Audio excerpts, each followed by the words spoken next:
quand il arrive une catastrophe et que vous êtes à distance, il s'agit d'optimiser l'aide et de ne pas s'imposer. Donc la question c'est, faut-il toujours y aller? Je vais essayer de l'illustrer à travers l'expérience qu'on a vécue à partir de Rabat, alors je suis de Rabat, avec, en collaboration avec nos amis du CHU de Marrakech.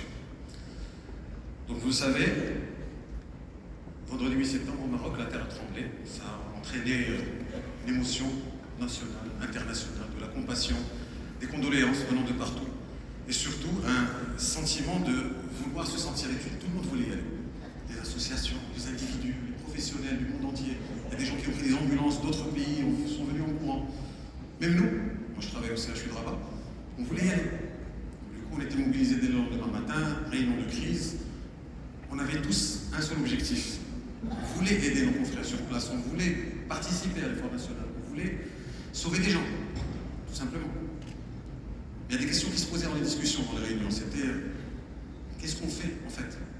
On envoie des médecins, on envoie des chirurgiens, on envoie des infirmiers, des médicaments, des ambulances, on ouvre des lits. Si nous, professionnels, on se posait ces questions, que dire des gens qui ne le sont pas professionnels et qui sont très bien intentionnés? Le problème, c'est que l'enfer est pavé de bonnes intentions. Je voulais parler ici de l'aide spontanée non coordonnée. Elle souffre de beaucoup de problèmes. Le premier problème, et le mot a été dit dans une intervention avant moi, c'est l'improvisation. Elle est spontanée, elle est bien intentionnée, mais elle est improvisée. Le problème, c'est que ces gens-là ne connaissent pas les zones sinistrées, ne connaissent pas les besoins locaux, ne connaissent pas la culture locale. Et de ce fait, peuvent faire des erreurs et être contre-productifs. Le deuxième problème, c'est la formation. Les gens qui y vont spontanément ne sont pas formés. Ils ne connaissent pas les normes, ils ne savent pas coordonner avec les autorités locales, ils ne connaissent pas les protocoles. Et même les médecins, vous pouvez être le meilleur chirurgien ou médecin du monde, si vous n'avez pas été spécifiquement formé à la médecine de catastrophe, vous êtes incompétent dans ce domaine. Et du coup, vous pouvez faire des erreurs. Et donc le résultat, c'est au lieu d'être un sauveteur, on devient un fardeau. Des choses aussi simples que les sauveteurs qui se déplacent sur le terrain, il faut qu'ils logent, il faut qu'ils mangent, il faut qu'ils boivent. Ils sont eux-mêmes à risque. Et donc de sauveteurs, ils peuvent devenir des victimes et alourdir la prise en charge. Ce qui n'est totalement pas du tout le sujet pour lequel ils étaient venus.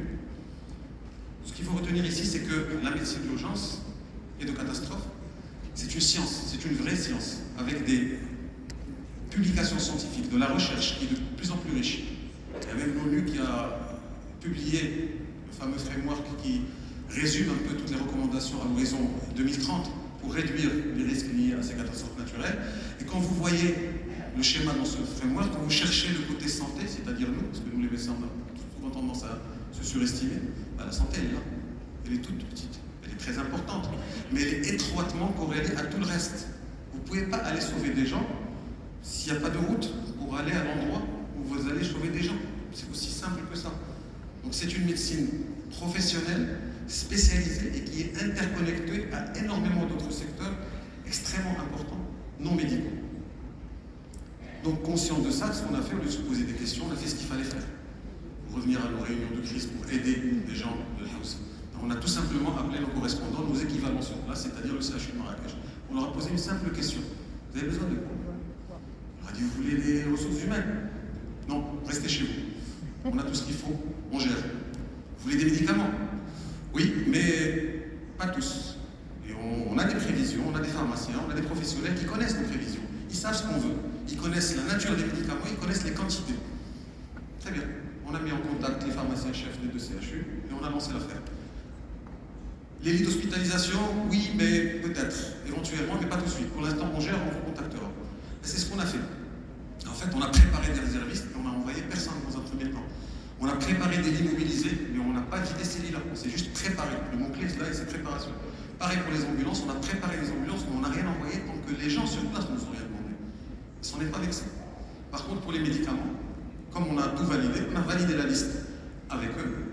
On a monté tout ça dans les ambulances, parce qu'il ne faut pas leur demander du transport. Il faut assurer vous-même. Il ne faut pas être une charge en plus. Quand vous faites un service, vous le faites jusqu'au bout. On l'a livré, on a validé la réception, on est reparti, les sujets étaient oubliés. Les produits sanguins, je vous passe l'énorme campagne qui a fait le tour du monde, où tout le monde s'est inscrit, on s'y inscrit aussi.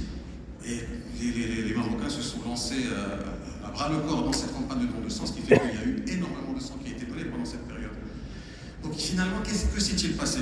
En l'absence de demande réelle à part les médicaments de notre aide à nous, que nous croyons indispensables, les gens de la capitale, il s'est passé ce qui se passe dans les livres qui décrivent les modèles de ce genre de catastrophe, c'est-à-dire les 2 premiers jours, un hôpital qui est sous pression à cause des secours qui arrivent les premiers et l'ouverture du premier rang des zones les plus éloignées. Ensuite, un peu de relief lié à l'ouverture notamment de l'hôpital militaire d'Asni et d'autres hôpitaux, et encore plus de pression qui diminue grâce à la décharge de l'hôpital principal sur les hôpitaux de la périphérie, qu'ils soient civils, militaires ou même de structures privées. Et donc, localement à Marrakech, qu'est-ce qu'ils ont fait? Le soir même, ils ont ouvert 100% de leur capacité litière d'urgence. Le lendemain matin, à 6h du matin, c'est quelques heures après, ils ont quadruplé cette capacité, donc clairement, ils n'avaient pas besoin de nous. Et dès le mardi 12 septembre, rendez-vous compte, 4 jours plus tard, ils avaient repris leur activité chirurgicale froide normale, comme si de rien n'était. Donc si vous voulez imposer à ces gens-là de les aider, c'est que vous n'avez pas tout compris. Et in fine, plus de 1300 patients hospitalisés, 74 en réanimation, 150 chirurgies majeures, dont 80% les 2 premiers jours, le samedi et le dimanche. Et pour les pénuries et les besoins d'aide et de transfert, 0 pénurie de médicaments, 0 pénurie de sang et surtout 0 transfert aux régions. Ils ont tout traité dans la région. Donc que retenir de tout ça?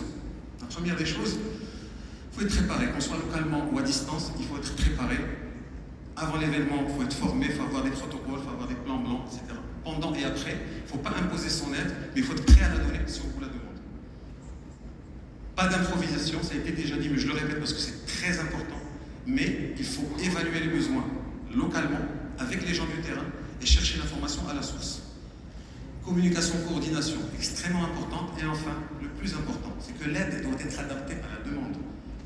Quand vous offrez un service, vous l'offrez en clé en main, prêt à l'emploi, vous ne demandez pas à quelqu'un de faire un effort en plus. Et en plus, surtout, vous ne prenez pas mal si on vous dit qu'on n'a pas besoin de vous. C'est normal. Personne n'est indispensable. Il faut accepter qu'on n'ait pas besoin de vous. Et laisser travailler les professionnels du terrain qui font de l'excellent travail, comme ça a été vu dans le monde entier. Je vous remercie de votre attention. Bravo pour cette très intéressante communication. Le 5e orateur sera le colonel.